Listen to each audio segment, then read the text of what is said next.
everyone, I'm Durga Kavya. I'm a master's thesis candidate here at the Experimental Ecology and Evolutionary Lab in the BRL building of Ahmedabad University.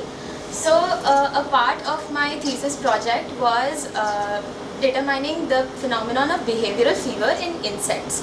So behavioral fever is essentially when an insect that has been exposed to a pathogen prefers a higher temperature as an adaptive strategy. So in order to check the thermal preferences of insects, I needed some kind of thermal gradient that would provide a range of temperature which they could then choose from. So I built a thermal gradient, and let's come over to the thermal gradient here. So this is a 1 centimeter thick slab of aluminium which has 6 grooves on either side.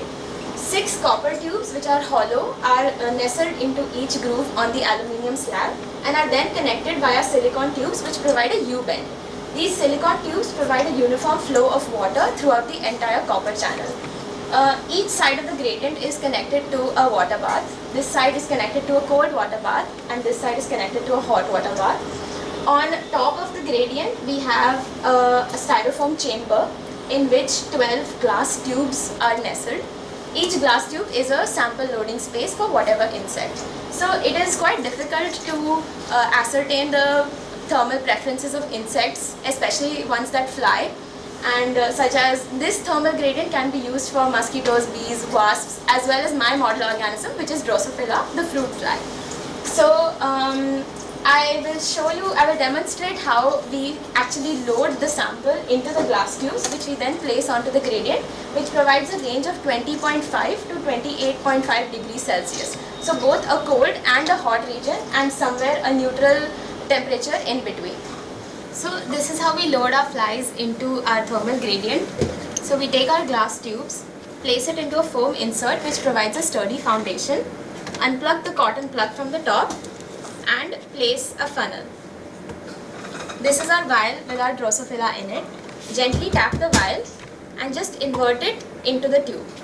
Tap the tube a couple of times to guide the flies into the tube. And just plug it with the cotton again.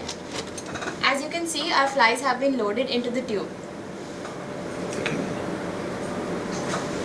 एक minute पकड़ो ma'am.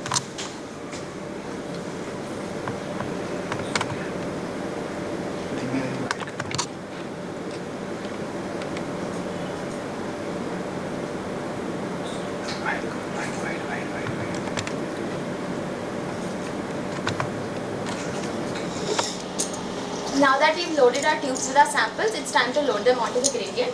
So we lift the plexiglass chamber, which provides a clear visual into the gradient, and slowly and carefully take each tube and just load them onto the chamber.